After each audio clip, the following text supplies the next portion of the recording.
ఇవాళ AP cabinet కీలక భేటీ జరగబోతోంది. ఆంధ్రప్రదేశ్ మంత్రి మండలి సమావేశం ఉదయం 11 గంటలకు సచివాలయంలో జరగనుంది.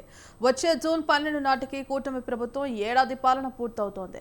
దానిపై ప్రధానమైన చర్చ జరిగే అవకాశం ఉంది.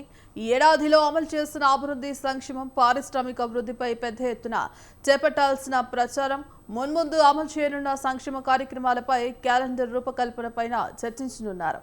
ఎస్ఐపిబి 6వ సమావేశంలో ఆమోదించిన 19 ప్రాజెక్టులకు సంబంధించి 33,000 కోట్ల పెట్టుబడులకు కేబినెట్లో ఆమోదం తెలుపనున్నారు. ఇక పోలవరం బనకచెర్ల ప్రాజెక్టుకు అనుమతులపైన చర్చించనున్నారు.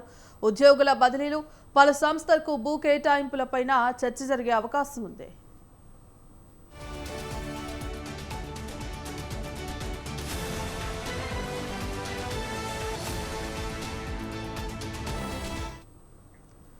ఇక నేడు ఏపీ కేబినెట్ సమావేశం జరగబోతోంది. ఇక ఏడాది పాలన పైన చర్చించే అవకాశం ఉంది. ఇక పలు కీలక పథకాలపై కూడా మంత్రివర్గం చర్చించనున్నట్టుగా తెలుస్తోంది. ఇందుకు సంబంధించి కంప్లీట్ అప్డేట్స్ మా కరెస్పాండెంట్ సంతోష్ అందిస్తారు. సంతోష్,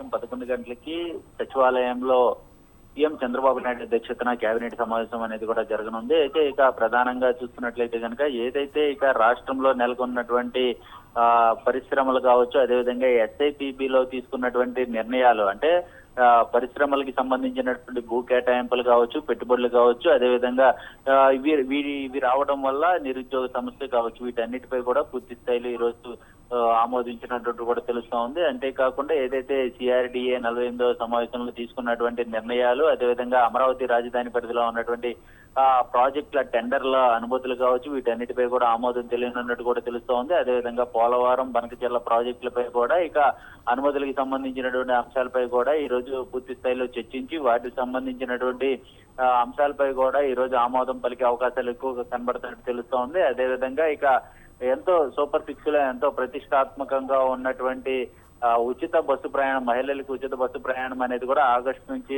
అమలవుతుందంటూ కూడా ఇప్పటికే సీఎం చంద్రబాబు నాయుడు అనౌన్స్ చేసినటువంటి నేపథ్యంలోనే దీనికి సంబంధించి ఈ రోజు కేబినెట్ లో ఆమోదం తెలియనున్నట్టు కూడా తెలుస్తా ఉంది. అదేవిధంగా ఇక టూరిజం సంబంధించినటువంటి టెండర్ల ప్రక్రియ ఏదైతే ఇక రాష్ట్రంలో టూరిజం హబ్ గా చేసేటువంటి ఏవైతే ఆ సెంటర్స్ ఉంటాయో వాటికి సంబంధించినటువంటి టెండర్లను సైతం కూడా ఇక అనుమతిస్తూ అదేవిధంగా ఆమోదం తెలియనున్నట్టు కూడా తెలుస్తా ఉంది. ఇలా రాష్ట్ర అభివృద్ధిలో సంబంధించినటువంటి అంశాలపై కూడా ఈ రోజు కీలకమైనటువంటి నిర్ణయాలు అనేది కూడా ఈ యొక్క కేబినెట్ లో సమావేశం అనేది కూడా చర్చించినట్టు కూడా తెలుస్తా ఉంది. అదేవిధంగా జూన్ 21న వచ్చే నెల యోగా దినోత్సవం నేడు ప్రధానమంత్రి కూడా రానున్నటువంటి నేపథ్యంలో దానికి సంబంధించినటువంటి మంత్రుల కమిటీని సైతం కూడా నిర్ణయించే అవకాశాలు ఈ రోజు ఈ యొక్క కేబినెట్ లో తెలియనున్నట్టు కూడా తెలుస్తా ఉంది.